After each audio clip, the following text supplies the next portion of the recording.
শ্রী গুরু জয়। হরে কৃষ্ণ। প্রিয় ভক্তবৃন্দ, সবাইকে জানাই আমার অন্তরের অন্তঃস্থল থেকে শত সহস্র কোটি ধন্যবাদ, প্রণাম, কৃষ্ণ প্রীতি ও শুভেচ্ছা। প্রিয় ভক্তবৃন্দ, প্রতিদিনের মতো আজকেও আমি একটি শ্লোক নিয়ে শ্রীমদ্ ভগবদ্ গীতার থেকে উপস্থিত হয়েছি। সবাই শ্রবণ করুন এবং এই মানব জীবনকে ধন্য করুন। ওম জ্ঞানতিমিরন্ধস্য জ্ঞানাঞ্জন শলাকায়া চক্ষুষন্মিলিতং যেন তস্मै শ্রীগুরবে নমঃ। শ্রীচৈতন্যঃ মনোভীষ্টং স্থাপিতং যেন ভূতলে স্বয়ং রূপং কদা ময়ং দদাতি স্বপদান্তিকং।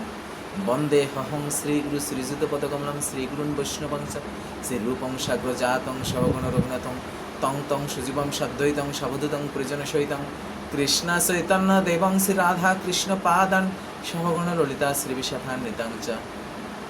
হে কৃষ্ণ করুণা সিন্ধু দীনবন্ধু জগৎপতে গোপীশ গোপিকাকান্ত রাধাকান্ত নমস্তুতে। তপ্ত কাঞ্চন গৌরাঙ্গী রাধে বৃন্দাবনেশ্বরী বিশ্বভানুসুতে দেবী প্রণামামি হরিপ্রিয়ে।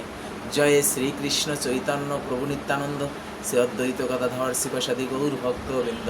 হরে কৃষ্ণ কৃষ্ণ কৃষ্ণ হরে হরে, হরে রাম রাম রাম হরে হরে।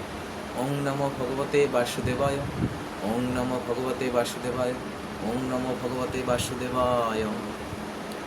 নবম অধ্যায় রাজগুজ্জ যোগ, শ্লোক 23। যে অপি অন্য দেবতা ভক্তা যজন্তে শ্রদ্ধায়ান্বিতা তে অপি মামেব কুন্তেও যজন্তি অবিধি পূর্বকম। অনুবাদ: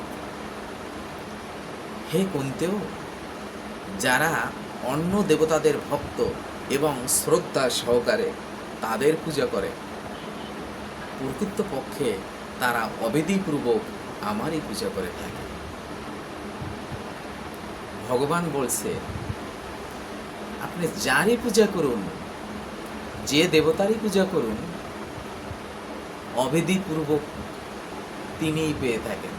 মানে আপনি বিধি নিষেধ বা শাস্ত্র কথা না মেনেও যদি কোনো দেবদেবীর পূজা করেন, সেই দেবদেবীর মাধ্যমেই ভগবান শ্রীকৃষ্ণ, এই জগৎস্রষ্টা, জগতের সব জীবের সৃষ্টিকারী, তিনি সেই পূজা পেয়ে থাকেন। আমাদের এটাই বুঝিয়েছেন। তো আসুন আমরা সবাই প্রতিদিন শ্রীমদ্ ভগবদ্ গীতা থেকে অন্তত একটা শ্লোক অধ্যয়ন করি, ভগবানকে একটু ডাকি, ভগবানের নাম গুণাগুণ কীর্তন করি, ভগবানকে ভালোবাসি, শ্রদ্ধা করি, ভক্তি করি।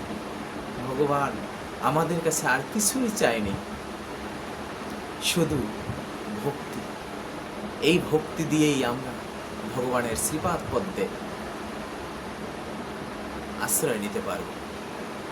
তো আসুন আমরা প্রতিদিন অন্তত একটা শ্লোক অধ্যয়ন করব এবং এই মানব জীবন সুন্দর ও সার্থক করে তুলব। শ্রী গুরু জয়। হরে কৃষ্ণ।